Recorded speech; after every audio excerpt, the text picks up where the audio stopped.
Is it that? Nope. Oh, man. There we go. Is it this? What?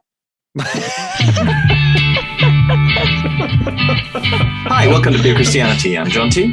I'm Laura. And I'm Malty. And this episode of Pure Christianity was mostly recorded in a field at Greenbelt Festival. It's a festival we've spoken about for the last few episodes because we've been there recently. I wonder if you guys wanted to tell the lovely listener a little bit about Greenbelt and what it is as a festival in case they don't know. Who wants to go first? Greenbelt is a wonderful place. It is. It's been going on for like 50 years next year. Next year's the 50th anniversary. Yeah. It's just a wonderful place of music and challenging talks. It's very inclusive, very affirming. Yeah, and it's just a place where people can feel at home. And I also love that the kind of Venn diagram of the Pure Christianity, don't know if demographic, the mission statement, the ethos, the vibes of Pure Christianity and Greenbelt seems to be like pretty close to a perfect circle. Yeah, they are pretty close, actually. The circle of words on the back of our shirts that Marky made for us to wear at Greenbelt, saying, "Well, Marky, you designed it." Glorious T-shirts that will hopefully be available to purchase, one day. One day when we get our act together and get a website. When we get a website, we'll get a shop. Yeah. First you get the website, then you get the shop, and then you get the small amount of income. Our T-shirt said post-post-post-evangelical, anti-capitalist, pro-BLM, pro-LGBTQ+. That's kind of us in a nutshell, eh? Pretty much. Yeah. And, I can't remember how many posts there were, but, it's hilarious and genius because we're self-aware that we're not just post-evangelical, we're poking fun at the whole situation. The whole situation, the whole system, so man. Deep. We're so cool. So aware. You may have seen us at Greenbelt if you were there. We were the ones in black polo nets and berets. Polo necks. Constantly chain smoking. That's right. Gauloise. Yeah, it was good times. Anyway, this episode is mostly going to be us recording near the glamping, or kind of between. It's kind of in the glamping area, but very close to the pro camping area, kind of between our two tents, basically, of our two camps. And we were recording by a little thing. Well, we'll describe it in the thing. You don't even need to worry about it. But here's the thing: we have a confession. We were trying out a very, very high-tech setup. Which included a microphone being held in place by a gorilla pod. Me holding one of those radial arm ones in my hand. Yeah. And, a high-tech field setup maybe did not record the first half of our whole conversation, including, I think, the bit where I describe our whole setup. So, apologies for that. So you're going to have to hear half in the field, half in our houses. Yeah, because this is we've returned from Greenbelt, we've returned from Northamptonshire, and we are now very much trying to piece together what it is that you would need to hear in order for us to make it intelligible as to what we're talking about. So, the illusion has been shattered. It has. Just we're showing you behind the curtain, and it turns out they're making sausages. So in this episode, we're going to be talking about two things. So as the title suggests, sometimes good news is bad news. The idea that the story of grace is sometimes told to Christians or to prospective Christians in a way that basically tells them how awful they are and the terrible thing that they've done and the terrible person that they are and how they're incredibly unworthy, and then says, but don't worry. So we're going to be talking a little bit about that. And we're also going to be talking a little bit about Brian McLaren's 4 stages of spirituality, which is something that he spoke about at Greenbelt. And we were talking about this after seeing it the night before, sitting in our tent slightly sleep deprived, and decided we wanted to talk about this for you guys and have a little bit of discussion about what we would ask him about that, which we got to ask him a little bit later. But in order to truly understand what we're talking about, you do kind of need what was not recorded. And that was a breakdown of the 4 stages of spirituality. So Melky, you're the biggest Brian McLaren fan among us, and I feel like you've been engaging with this for a lot longer than us. So what are the 4 stages? What's the deal with them? What do people need to understand? Well, as the resident Bri scholar, I would tell you. Well, first of all, I've never read anything that he's written. Why are you saying this? He's going to listen to this. No, but I've consumed a lot of content. He's not going to listen to this. I'm just He's not on I don't this read anything. He's not going to listen. Brian McLaren, if you listen to this one, I would like you to let us know. I'd like you to blink twice and let us know that you listened to this episode. Sorry. But also, I think we do make some terrible allusions later on in this episode. We do. And that was in no way to suggest anything. That was merely an idea of if a hero were to fall, then, again, look forward to that because we feel weird about it. Laura's face right now. I think you're great, Brian. And I apologize for all that was said. We're making it sound way worse. Yeah. Okay, wait. So, Melky, tell focus. us. Yeah, what's the deal? Yeah. Okay, so I've listened to loads of Brian's talks, and I love the stuff he does. So his 4 stages of faith, again, is not wildly revolutionary. It's similar to if you've heard Richard Rohr talking about the 2 halves of life. It's similar to that, or if you've heard people talking about spiral dynamics. If you've not, then you've not. But if you have, then it's like, oh yeah, okay. So he talks about 4 stages. And I will try and recap them now. Stage 1 is simplicity. Stage 2 is complexity. Stage 3, perplexity. And stage 4 is harmony. Okay, so simplicity, complexity, perplexity, sleepy, dancer, dark prancer, self-control, physical touch, and locusts, frogs, and the death of the firstborn. So yeah, to attempt to break those down. So the idea that you would enter the Christian faith, particularly, I suppose he's writing it mainly through the lens of the Christian faith, in terms of simplicity. So the idea that we're talking about binaries, black and white, who's in, who's out, who are the good guys. Jesus is the best. Islam is wrong. Who's in and who's out? What do you do to make it into the kingdom and all that? Whose ideas are right and wrong? It's very black and white, and it's kind of a bit of a summary. Is life is war? Is what he says about simplicity, and then you may journey into complexity, which I don't know if this captures it, but in my mind anyway, that's the sort of, for my journey going to university. You encounter people of different flavors of belief, and even within the kind of Christian camp, it's different. So whereas you might, to grab a random example, be brought up in a church that's like 60 creationism, and that's what Christianity is, then you think, okay, well, that's fundamental to salvation or whatever. But then you encounter folks who might have different views on that, or may believe in evolution, and you think, you're pushed through a phase into that stage 2 of, okay, we still hold on to the fundamentals, but it's more complex. There are kind of primary and secondary issues, or, okay, maybe these guys are all right as well, and you don't need to be a dick about everything. That's a direct quote from the book. Yeah. And then, so yeah, and the idea, instead of life is war, life is a game. So you're trying to achieve something. So in that context, maybe, you're trying to achieve still souls won for the kingdom, but you're happy to kind of let go of some of the baggage or some of the stylistic elements to achieve those goals.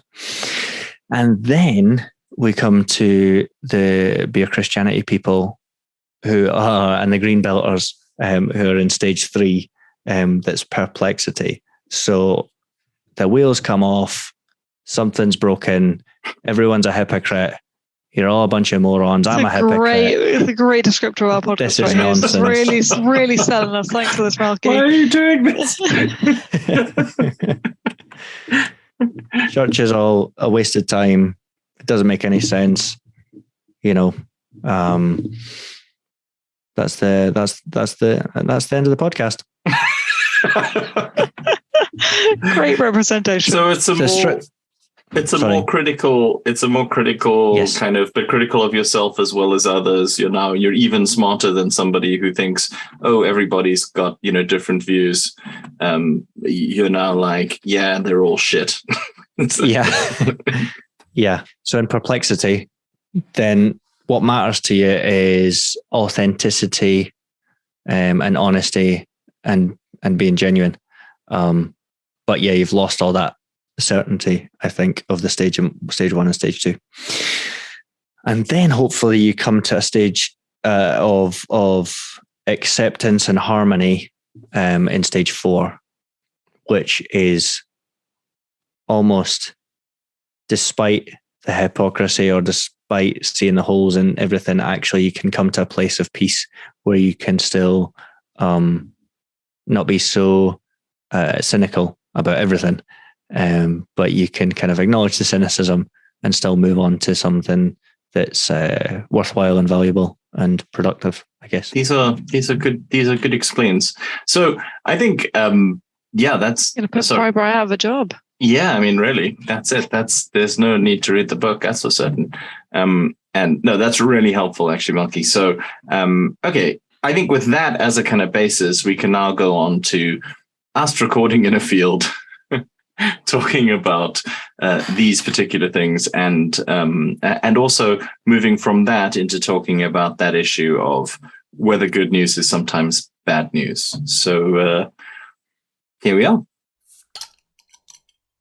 All right, so before we get into what we're going to be talking to Brian McLaren about, Melky, do you want to open your beer and tell us what you're drinking? Beautiful. That's quite a good one. Freedom. Excellent. Low alcohol, non-alcohol beer. It's quite a good one. And it also, wait a minute, what language is this? It says cerveza sin alcohol.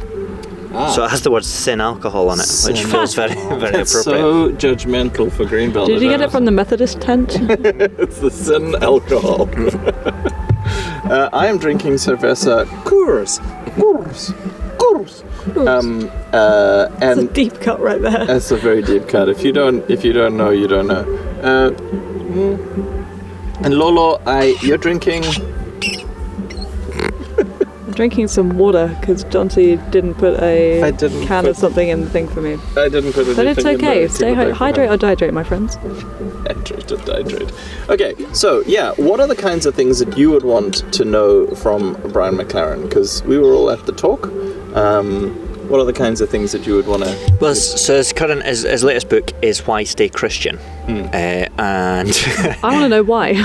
yeah, but I had a look at his book. I mean, literally, I looked at the outside of his book, and so and it's quite a tome. Yeah, I think he kind of goes into a lot of the reasons why you might want to reject Christianity, or I guess the stage 3 stuff that's legit, Christian violence and whatnot, the state of Christianity in the West, and but yeah, ultimately, for some reason, he thinks, hey, we should stay Christian. Let's not pack it in. Let's not just become some weird kind of vaguely spiritual person, but let's stay in the camp or use the label and this stuff to, I don't want to use the word redeem, but still identify with. So it feels like that'll be his kind of keynote talk, and I feel like he'll be talking around that a lot in many interviews and other podcasts. I just wonder what's a interesting sideways thing to ask him or angle to get him to unpack. Yeah, I guess it's that thing of if you are in harmony, does that mean that you're in no way they're all equal to you? Any path to God is pretty much the same. So in which case there's no real reason to reject Christianity any more than there's a reason to be anti-Islam, right? Yeah, I think so. I think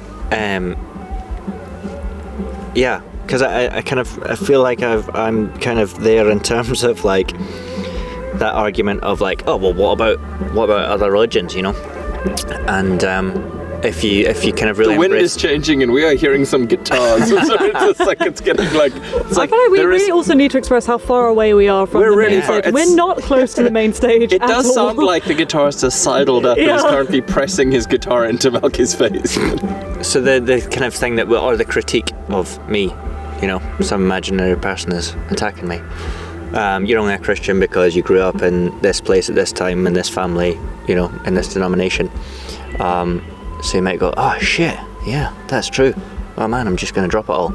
But I guess, yeah, for me it's coming full circle to be like, yeah, I probably would be Muslim if I grew up in a different part of the world and a different family and all that. But I'm going to embrace my tradition.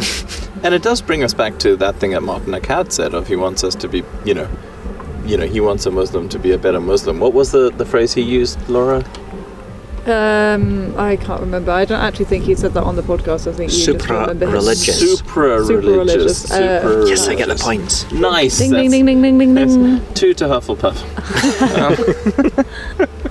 I don't know why you're a Hufflepuff. I'm definitely a Slytherin.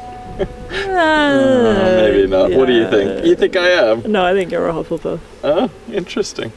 Nice. Malky's a Gryffindor. Oh. Not a big Harry Potter guy. That's fair.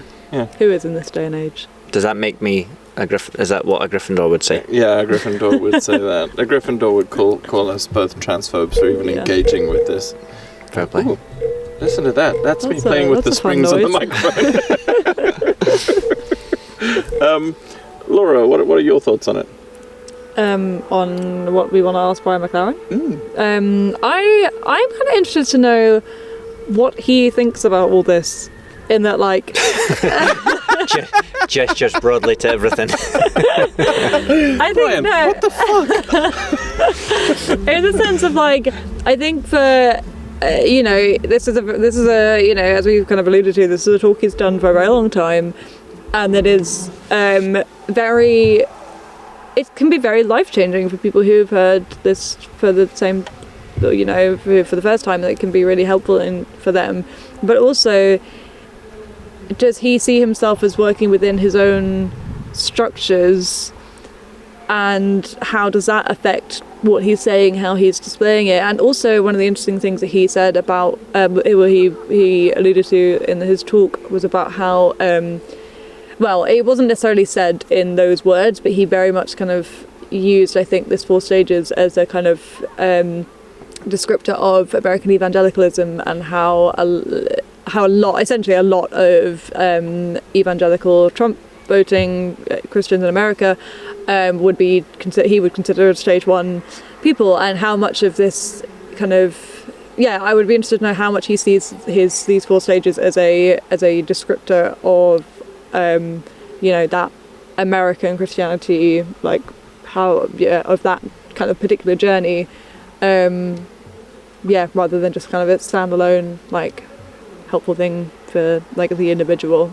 Yeah, those are my thoughts. I think those are good thoughts. I do think that I wasn't super close to the mic when I was saying them. I like it. It's good. Excuse me. Also, I've got 3 microphones on this table, so when I mute myself to burp, it's really not... Someone will get it. Not as effective as I thought it was. Okay, so I would ask him 2 other questions. I would ask him, one, the question that I think he sidestepped from the audience, which is, got to go through these stages. You need the churches that get people into phase 1. And he kind of sidestepped it by talking about, the thing that people are really concerned about is what do I teach my kids, which I can totally get. If you're a breeder, that's going to be a thing for you. But like for me, regardless of whether you're raised in the church or whether you're a convert, the question is, do we again need to get a little bit pluralist and go, you know what, some churches are great at getting people through the door. And we all just need to be honest about, even if you're doing it in an ecumenical way, even if you genuinely believe the kind of the hardcore dogma of stage 1 churches, to just go, okay, but maybe we don't want them to leave the church, so is there a pipeline that we could get them, you know, like, again, I go to a mega church, we're great at getting people through the door and making the commitment. We tend to be weaker on discipleship, and we tend to have very low retention rate throughout life. So we need to get them into some kind of other program quickly, you know what I mean? And if I was still an evangelical, I would say, we need to get them into an actual teaching church with a little bit of theological depth immediately. But as a post-post-post-evangelical /post-post-post-evangelical, I would say that maybe what we need to be doing is pushing them towards a more kind of stage 2 church. Are there stage 2 churches? Yes, there are, according to him. So do we want to be getting him into, let's get them into a mega church or into just a big Baptist or successful Anglican church. And then they need to be honest enough to go, we are losing people, particularly in certain age ranges. So we're going to push them into, just going to send them all to fucking Greenbelt, And then Greenbelt's job is to go, that's great, make a safe space at every stage. And then go, okay, but now we need you to move beyond being angry and critical all the time. Like, here's how you do that. And like, actually, I think at this point, and he alluded to it as well when he was talking, at that point then, it's not about doctrine, it's not about the intellect. It actually becomes, again, back to the contemplative and to the mystical, and the mystical tradition of the church, at which point we're no longer talking about it, we're experiencing it.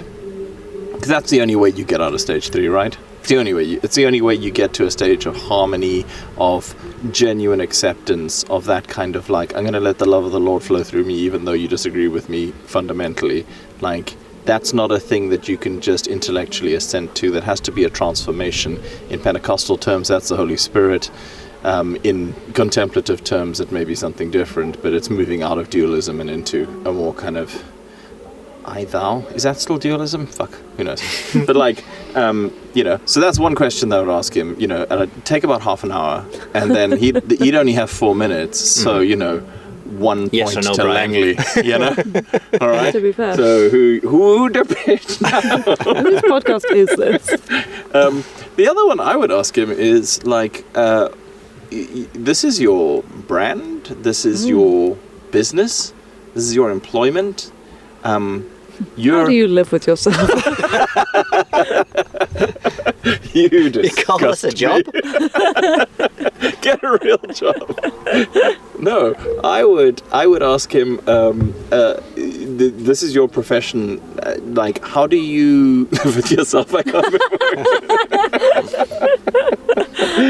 Too but funny. Like, if your job is to be, like, it's weird enough, we've all been professional Christians, like, we're all to a certain extent are, we work, for or with the parachurch or the church, like, that's our job, and it sits uneasily with all of us because of parts of our personality or parts of the church, right, or the parachurch.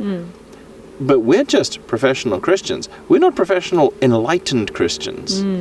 It's not like, Jonty Langley, Buddha of, Christian suburbia. Yeah, exactly. Yeah, it's like, whereas in order to write a book where you're like, hey, the view from the mountaintop is, and again, he doesn't come across as arrogant in this at all, but ultimately, in order to speak into this, he has to be saying to people, listen, I've arrived at stage 4. As far as I know, there's only 4 stages. I'll let you know if there's a 5th. And like, is that awkward? Does that feel gross? Is that a huge amount of pressure?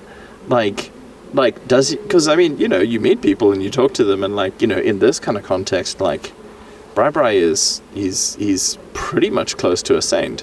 So the big dog. He is the big dog. And equally, if you use his lens, then you can, like, does it give him comfort when he gets attacked by stage 1 types and Christians and ministers? And what kind of stage 4 guy are you if you're like, they're attacking me, but these motherfuckers worship me, so yeah. Like, although he did seem very happy when someone asked him about like the criticisms of this way of thinking last night. Like, it seemed like he wanted people to be critical of him, which was He feels like a real deal. I think he believes in it and himself. I think, like. So here's my question for you guys, though. Right. So we all think this is very valuable in terms of the ideas, right? We're not like people worshippers, Yeah. It's not like a cult of personality or any of that kind of stuff. So if we found out tomorrow that he's been molesting interns and, using heroin heavily, and I don't know. What are the things that seem bad to you? I think the first one. The first one, the heroin thing. I'm like, whatever. Yeah, okay. Like, or fucking having affairs, or just like, you know, whatever makes him fall in his own personal stuff.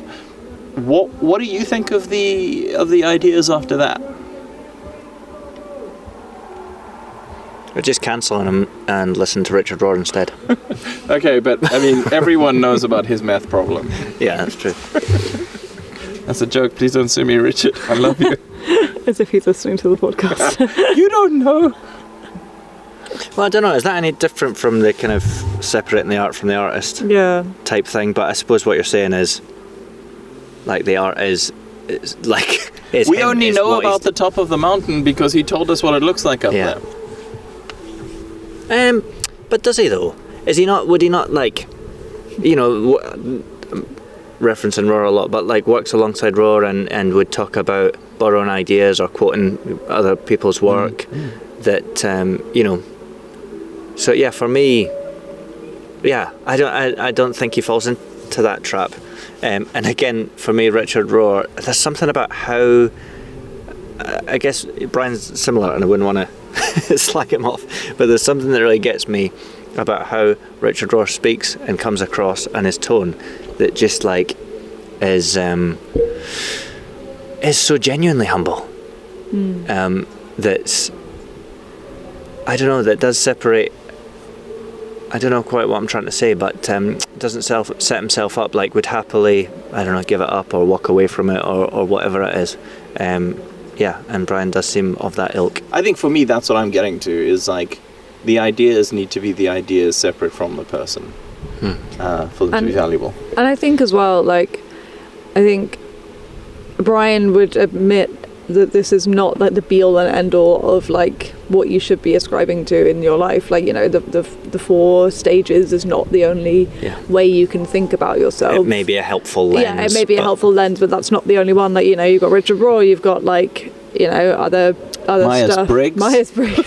Belbin. Yeah, you know, all those guys. So like, I think I do agree that, you know, keeping the ideas is valuable, but, you know, there's, I regardless of whether he like comes out as an intermolester or not, which we're not implying that you are. Stop using that specific example, man. Yeah, we definitely don't. In terms of SEO, really intern molester. Like me. He's like, we're going to listen to him again. I'm so sorry. But regardless of whatever, you shouldn't just be using that, you shouldn't just be subscribing to that way of thinking anyway. You should be broadening your horizons of what things you know, apply to you and what things that you kind of find helpful, because he even started his talk by saying, you know, some people don't find this way of thinking helpful. If you think it's helpful for you, that's great, awesome. If you don't think it's helpful, that's okay. Like, you don't have to listen to this. Like, find your own way of like understanding yourself. So I think that's nice. What you should be doing. So a lot of time we spent on Brian McLaren. Let's talk about other things we've seen. Malx, you saw Nadia Bolz-Weber. Tell us about it. What did you think? What did it bring up for you? She was really cool. I want to listen to her more and listen to her podcast more.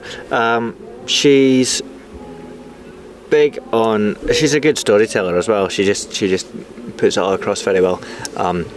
But big on compassion, self-compassion, and big on. She's very churchy. She's a Lutheran minister, and she talks about the kind of the process of confession and how helpful and healthy that is. And I was going to say absolution. I don't know if is that a bit Catholic-y? I feel like that's not. I mean, I'm not a Lutheran, but I feel like that was kind of Luther's. It was one of the things he did. No likey. Oh yeah, of course. Yeah, he was one of the dudes, wasn't he? Yeah. Actually, Martin Luther. Not a lot of people know this. A significant figure in the Lutheran Church. Who knew? But yeah, that process of forgiveness and the process of confession and then forgiveness. But really, like, being honest and about big mistakes. And it's also, what was it? A Zoomy podcasty thing that she did through lockdown. People telling their stories, and then basically the kind of affirmation and kind of shared experience. When people, air those horrific secrets, then it's like there's a lot of me too, and a lot of people can share in that, and that brings a lot of healing. Nice. And for you, like you were talking about just like some of the stuff that she was talking about, and like how that was useful. Yeah, I mean, I think literally before going to the talk, it was just there was these beer mats on our table that offered us various questions, weren't they? Yeah. Degrees of... That was a real buzzkill. The first one was, what's your favourite pie? And that led to some... And then the next one was... Tell us a secret. And it's like, wow. And that went pretty deep. And then the third one was... Tell us about a time when you failed. And then I just went into a thing where I feel like I failed that day. I failed because I didn't get to bed at a decent hour last night, and just constantly the kind of negative self-accusations or whatever, I guess, when I'm in a bad place. And I guess because I've not slept well, then that happens more. So it was really nice to then go in and be like, it's okay. And just the process of trying to be better, the process of doing the work psychologically and spiritually and emotionally, and the gap she talked about between our actual selves and our ideal selves, and constantly critiquing ourselves because we're not where we think some idealized version of ourselves should be, and that was quite cool. Just sometimes we need to stop trying so hard or stop feeling like we should be trying so hard, and just sit into that acceptance. Nice. That resonate with you? Yes.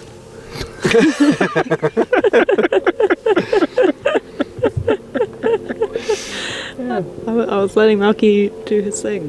Yeah. Fully listening to everything that he was saying. You know the ADHD thing that might be going Amazing. So was there a question about that I should have been answering? I was just thinking, like, in terms of being able to accept yourself or finding yourself as a Christian, and this is what we were talking about earlier, as a Christian or somebody raised in a Christian household, which is something I can't really relate to, but the question of whether it has been helpful to us to be raised thinking... The message of grace, which on the surface, and to me, as a convert, feels like quite good, because I hated myself without Christianity telling me I was a shithead. You know what I mean? Telling you that you're not that bad, and the message is, you're not good enough, that's why you need Jesus. And if that's been damaging to you at all, or left you with the sense of I'm a failure, or I'm not good enough, or I'm... even though that's not the core of the message. Yeah, I don't think that's certainly not my upbringing in the church. That just wasn't the church environment that I grew up in. I grew up in a big Baptist church, and that just wasn't that kind of vibe. My church now probably ascribes more to that kind of... Well, no, that's probably not fair to say. But I think the teaching at the church I'm at now is currently more of hey, we're all terrible. We are, none of us are perfect. We're not good enough, but through Jesus we are. And I think the way that I see it is that it puts us all on a level playing field of I'm not good enough for this, but no one is. It's not as if anyone could ever be good enough. It's just we're all the same. And it's it's Jesus loves us, and because he loves us and because he commands us, we are to be more like him, because in order to love him back, that's what loving him back is being more like him. So it's not a trying to be better or trying to be good enough. It's I want to show that I love you, and that's how I do that, I think. Looking at Malky. Yeah, same. What was she talking about? I don't know. It was on my Game Boy. Is that not what people play these days? Playing my PSP. Yeah, so I don't know. So it's interesting to think about where it came from, or maybe that's not important. But whether it's just in my DNA or my family or church or upbringing or whatever, or early attachments I did or didn't make, and or theology. But definitely took that kind of message of you're not good enough for heaven, for God, for something. You're not. This is step one. You're not good enough. Whether it's kind of we're all sinners, Adam and Eve fell, but also like you and me and myself, I'm not good enough for God. But hey, there's this workaround, backdoor, that through Jesus that you can be accepted. And yeah, it feels like one of the main headlines I took away was, I'm not good enough. I'm not good enough for something. There was a bar, and I've failed to get there. And then if I'm technically in now, I'm still trying to meet that standard somehow. Yeah. Whereas I just feel like, do we need that idea even introduced? Like, yeah. I think the thing of that as well, and that you're kind of the way that you explain that, like thinking about it in terms of the Trinity as well, is like you say, it's not good enough for God, but then we've got this guy Jesus, and that's the back door through it is. But that's not, it's Jesus is God, God is Jesus. It's like, we might not be good enough for God, but also God wants us to have that way to Him. Like that's, which I don't know if that's a helpful way of like redefining it, of like it's not like quite that simple of like. I think it's still that kind of substitutionary atonement thing that I'm not so keen on these days. That feels just like there was a problem and this is the answer type thing, that transactional dealio. And yeah, just a lot of the early kind of analogies and stuff I'm just seeing as like damaging. I'm sure that's good there. I want to do some thinking, but like, yeah, I'm doing some stage 3 in on it. It's stage 3 and all over it. Yeah, wow. And just the analogy that might go like, oh, religion says we have to do all these good things to get into heaven, but Christianity says, and then I'm just like, what religion says that? Like, what's the kind of blank slate that says, oh, you probably think you need to do loads of good stuff to earn God's favour? And I feel like I might have been sitting there and be like, okay. Like, I didn't think that. Like, surely like there's a beautiful kind of innocent stage of just being like known and loved by God for being a human being and being a child, Is it like religious negging? Like, it's just like, what? It's amazing how confident you are with, this sin which makes you completely unlovable by God. I love that about you. Because it feels like as I stumble up on that description, that feels like a stage 4, a harmonious going back to, I think I want to, admit powerlessness over stuff and be back in that kind of stage of, I don't know if innocence is the right term, but that childlike kind of, a baby, loved by God for being who I am, regardless of, stuff I've done or not done. And then, this stuff is different. How you go about your day to day, that's separate work that we can talk about. But the point is, God is with me. God's, I'm at the table with God. It's, it feels like the old way of thinking, the old faith that I had was, you can't even get a seat at the table, to start. But now, so you're in 12-step. We've spoken about it a bit. It comes up occasionally as an idea. Is it unhelpful in the context of that, of somebody, the month, the year before they hit rock bottom and they actually come to a meeting and they start engaging with that process and the program? Is it unhelpful to let people know that there's something wrong with them? Or for them to think that? It feels like I need some good language for this that I don't have. But I think there's a difference between your core, your essence, and some stuff that you've done or mistakes that you've made. I guess I'm thinking of that kind of, shame being like, I am bad, and guilt is, I did bad, and what so many addicts suffer from is real core shame, and that can, you know, be a cycle and feed addiction, and keep people in the darkness, rather than, okay, this is a thing, a set of behaviors or a way of thinking that we can break down and deal with. And part of what the 12 steps does is there's a practicality about like laying out, okay, what are the wrongs, and let's address those, and what are the even, you know, phrases that like your character defects, or like let's look at individually what's going on, and address those. But then and for me, the open door of a 12-step room, like that's the thing, that's the acceptance, that's the, you know, come as you are type thing that feels very spiritual and Jesus-y.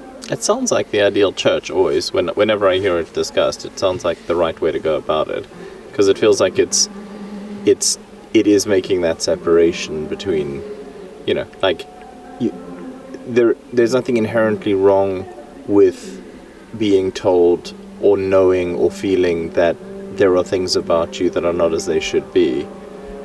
It's more how deep that goes, and whether that comes down to your fundamental acceptability, lovability as a human, maybe.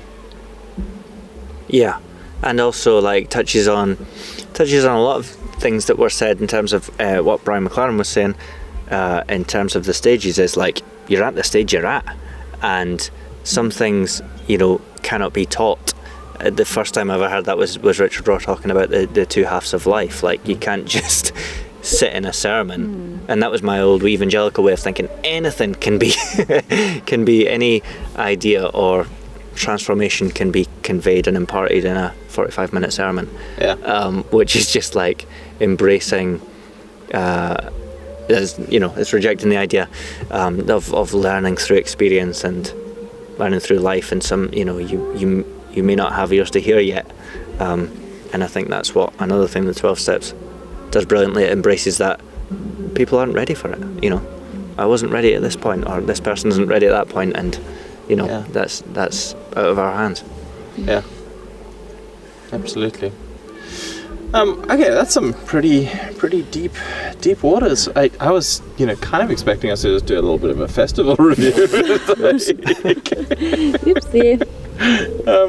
I think it's also interesting in terms of like a critique that might often be leveled at kind of progressive Christians or deconstructed Christians, that they're like just making it up. Like, certainly like the old school thing about, you know, attitudes towards sexuality is like, oh, you just want to live in your sin, therefore you're going to kind of twist your theology.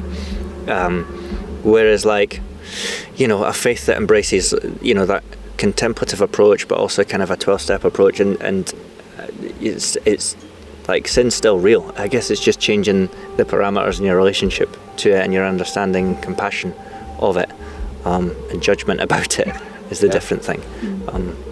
Yeah, absolutely. Well, I mean, you know, I don't sorry know, guys. No, I mean, don't be sorry. That's like that's really good stuff. I don't know where we go from there. Let's go listen to a band. Yeah, it has been a good chunk of time. I did, we should probably wrap up. I just want to say I also saw former Archbishop of Canterbury, Rowan Williams, talking about Welsh poetry. Nice. And reading some of his own poetry. And he wrote a really cute and cool one about Neanderthals, who we've discovered are actually much nicer than the kind of the image that we have of them, and who made, you know, instruments and buried their dead and did all that kind of stuff. And it's a poem about them talking about the neighbors, and it's Homo sapiens, and it's about how they're noisy and how they always have to be screaming and fighting to know where they are, or that they're there, or that they could be found. And then it's about Jesus kind of saying it's homo everyone. I mean, homo everyone. That's very Greenbelt. Next year's Greenbelt slogan.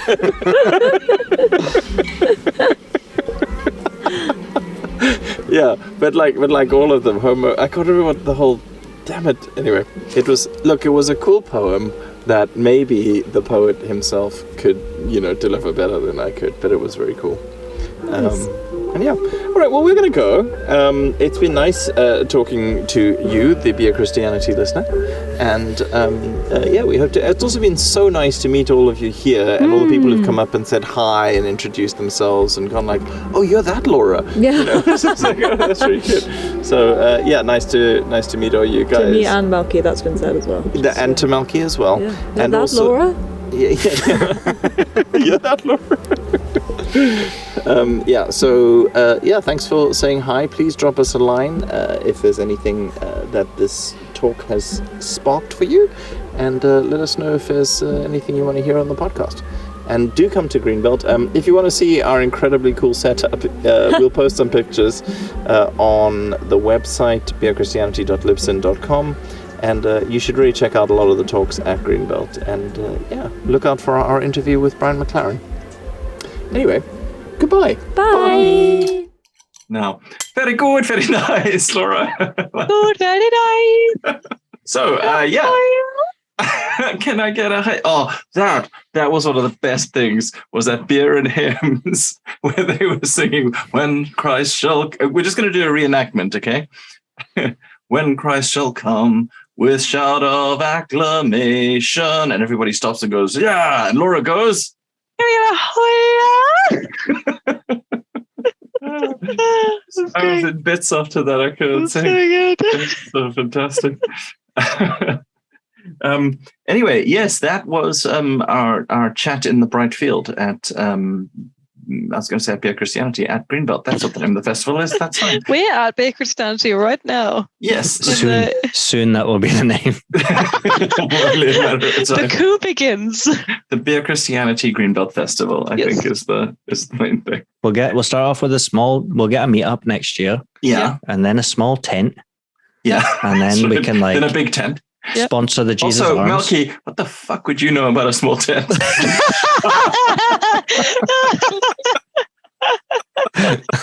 You don't get to talk about small tents.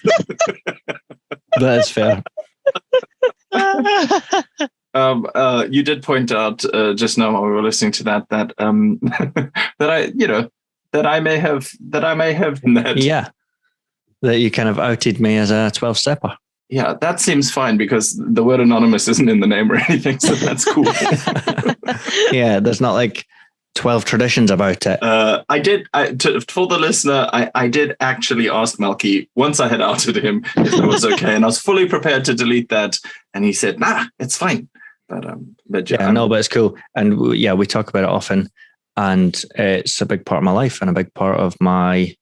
I cringe at the word spirituality a bit. But yeah, part of my, I don't know what I'm about, you know what I mean? If I'm going to be ranting about something, it probably involves the 12 steps, you know? Yeah. Or cheering from the sidelines when like Nadia Boltz-Weber mentions 12 steps. Hey! Good times. And also, I attended a 12-step meeting at Greenbelt. Nice. Which was really cool. That's very cool. I'll tell you who was there. Wait, some great guys. I'll never guess. Just as a throwback to the previous episode of this, was there a guy in a mask who didn't like being photographed at the thing? Yeah, but it was good. Yes, it was very good. Yeah, and I realized, can't really say much. But it was open to all kinds of name them. It wasn't just for one sort of addiction. It was open to people who struggle with all kinds and are part of 12-step recovery.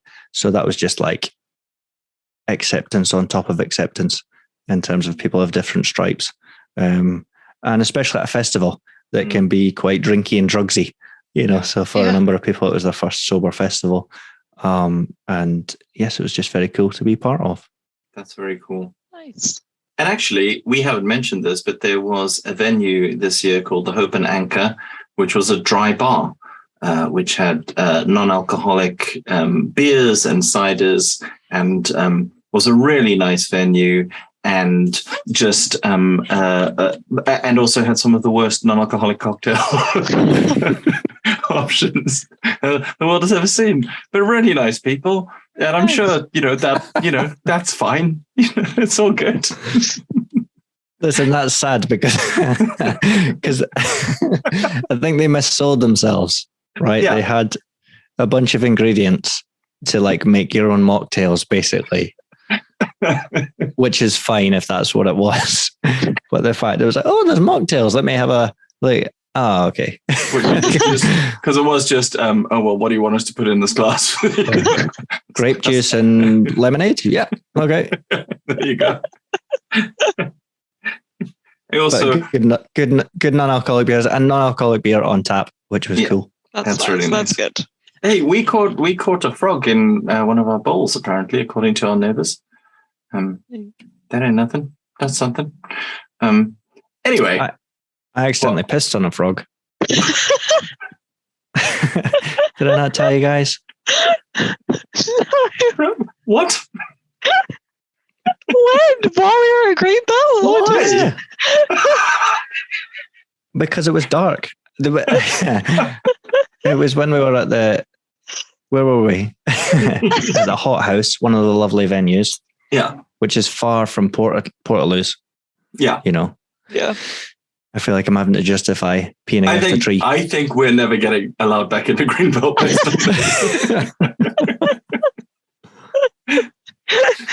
But it's just, very discreetly taking a whiz against a tree in the dark and then felt something like move or fall out the tree. I thought it was a piece of bark or something. And then it went like again behind me. And I was like, and got my phone out whilst weeing and shined the light. And it was a little frog that I just done a terrible, terrible thing to. We're going to read in a few months' time about, the last remaining native species of a specific frog has been decimated. The breeding population is now gone. Oh, we're going to email them next year to get our press passes. They're going to be like, are you? It's a frog. Good. Well, that's excellent. And I feel like if that's not an outro, I don't know what is. Yeah, that's an outro on which to leave this. If you enjoyed this talk, if you've pissed on a frog recently and you'd like to tell us about it, then you can get in touch via speakpipe.com/beerchristianity and leave us a note, or you can email us at beerchristianity@yahoo.com. You can find us on Instagram, on Twitter, on Spotify, on Apple Music, on probably Deezer or whatever the hell that thing is called, Ghana in India. It's all there. So you can find us everywhere basically where good podcasts are sold. Please tell your friends about us. Please write to us and tell us what you think of the episodes. Please share it if you dig it. And that's about it really. Anything else we need to tell them? No. Just look out for Brian McLaren and Leroy Logan. That's right. We're going to be having the interviews with Brian and Leroy coming out soon as well. So buy your tickets for Greenbelt next year, and we'll see you there for sure. Thanks for listening. Bye. Bye. Bye. Very good. Very nice. Very good. Very nice.